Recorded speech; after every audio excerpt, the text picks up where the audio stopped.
आखिर mutual fund हमेशा profit में कैसे रहते हैं? कैसे म्यूचुअल फंड हर एक साल एक अच्छी प्रॉफिट रिटर्न जनरेट करते हैं? और म्यूचुअल फंड किस तरीके से आपके द्वारा दिए गए अमाउंट को यूज करते हैं? और फिर आखिरी में ये सवाल आता है कि क्या आपको भी म्यूचुअल फंड के अंदर इन्वेस्ट करना चाहिए? ये सब क्वेश्चंस के आंसर्स आपको इस वीडियो में अगले कुछ मिनट्स में मिल जाएंगे, तो वीडियो को एंड तक जरूर देखना ताकि आपके सारे डाउट्स क्लियर हो जाएं। अब वीडियो को स्टार्ट करने से पहले मेरी आपसे एक रिक्वेस्ट है, अगर आप इस चैनल पर नए हो तो प्लीज इस चैनल को सब्सक्राइब कर लेना, इससे मुझे काफी मदद मिलेगी। तो बिना किसी देरी के वीडियो को स्टार्ट करते हैं। तो जैसा कि आप सभी लोग जानते हैं कि म्यूचुअल फंड सेबी रजिस्टर्ड होता है। सेबी यानी security exchange board of India. अब यहाँ पर सेबी रजिस्टर्ड होने की वजह से यह एक सेफ इन्वेस्टमेंट बन जाता है। अब म्यूचुअल फंड के अंदर दो चीजें होती है, इन्वेस्टर्स और इन्वेस्टमेंट मैनेजर। इन्वेस्टर्स आप और हम जैसे लोग जो इसके अंदर पैसा डालते हैं SIP और लमसम के द्वारा, और इन्वेस्टमेंट मैनेजर वो होते हैं जो आपके द्वारा और हमारे द्वारा डाले गए पैसों को आगे इन्वेस्ट करते हैं। अब इन्वेस्टमेंट मैनेजर किस सेक्टर में और किस टाइप का इन्वेस्टमेंट करते हैं,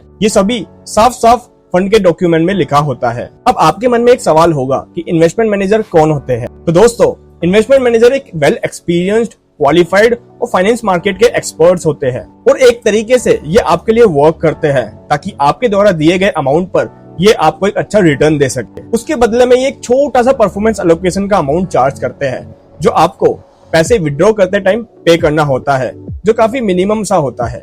अब बात आती है कि म्यूचुअल फंड कैसे आपके पैसों को इन्वेस्ट करता है और कैसे हर साल एक अच्छा प्रॉफिट रिटर्न जनरेट करता है। देखो दोस्तों, आज भारत में लगभग हर फैमिली म्यूचुअल फंड में कुछ ना कुछ अमाउंट इन्वेस्ट करती है, जिससे म्यूचुअल फंड के पास करोड़ों अरबों रुपए का एक अच्छा फंड इकट्ठा हो जाता है। अब यहाँ पर इन्वेस्टमेंट मैनेजर एक अच्छी रिसर्च, प्लानिंग और फोरकास्टिंग के लिए अच्छे डिसीजन लेता है। अब रिसर्च से मतलब है कि अगर इन्वेस्टमेंट मैनेजर कोई अच्छा शेयर ढूंढ रहा है तो वो एक अच्छी इंडस्ट्री और उस इंडस्ट्री के लीडर वाले कंपनी के शेयर्स को ढूंढेगा, और उसके साथ वो उस कंपनी के फंडामेंटल्स और फाइनेंशियल स्टेटमेंट्स को भी रिव्यू करेगा, और उस कंपनी के शेयर्स में तब इन्वेस्ट करेगा जब वो शेयर एक अच्छे डिस्काउंट या एक अच्छे पोटेंशियल रेट पर मिल रहा होगा। इसके साथ इन्वेस्टमेंट मैनेजर प्लानिंग और फोरकास्टिंग भी करता है कि उस शेयर का क्या टारगेट होना चाहिए, क्या स्टॉप लॉस होना चाहिए, और उसको कितने टाइम के लिए होल्ड करना है या फिर उसे लॉन्ग टर्म के लिए इन्वेस्ट करना चाहिए। On average her mutual fund अपने 90% इन्वेस्टमेंट्स को लॉन्ग टर्म के लिए होल्ड करके रखते हैं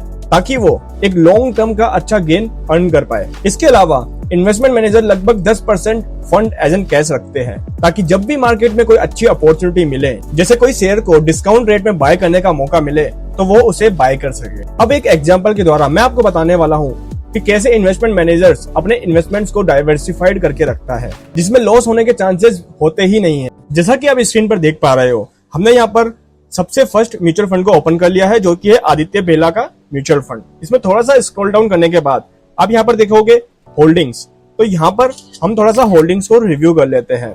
तो आप देखेंगे यहाँ पर अलग अलग सेक्टर्स के अलग अलग शेयर्स को पिक किया गया है।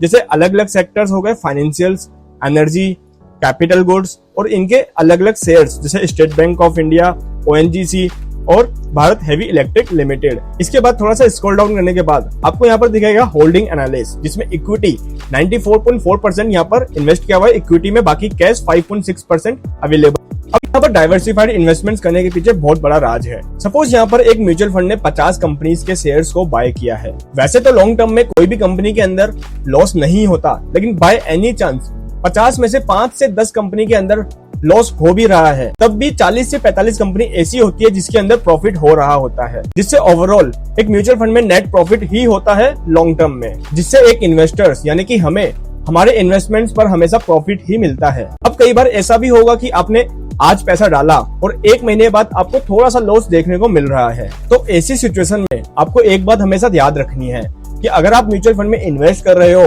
तो एटलीस्ट 1 साल के लिए तो आपको वेट करना पड़ेगा। 1 साल इसलिए क्योंकि आपको जो शॉर्ट टर्म में लॉस दिख रहा है उसको धीरे धीरे लॉस को रिकवर होने में और प्रॉफिट में कन्वर्ट होने में एटलीस्ट 1 साल तो लगेगा। इसीलिए मैक्सिमम लोग म्यूचुअल फंड में लॉन्ग टर्म के लिए ही इन्वेस्टमेंट करते हैं ताकि वो एक लॉन्ग टर्म में अच्छा गेन लेकर जा पाए। अब क्विकली मैं आपके सारे क्वेश्चंस के आंसर्स देने वाला हूँ। फर्स्ट, आखिर म्यूचुअल फंड हमेशा प्रॉफिट में कैसे रहता है? ऐसा इसलिए क्योंकि म्यूचुअल फंड में एक इन्वेस्टमेंट मैनेजर एक अच्छी रिसर्च और प्लानिंग करते हैं और फिर फंड के पैसों को डाइवर्सिफाइड यानी अलग अलग सेक्टर और अलग अलग शेयर्स में इन्वेस्ट करते हैं, जिससे रिस्क और लॉस होने की प्रोबेबिलिटी काफी कम हो जाती है। सेकंड, कैसे एक म्यूचुअल फंड हर साल एक अच्छी प्रॉफिट रिटर्न जनरेट करता है। इसके पीछे रीजन है लॉन्ग टर्म।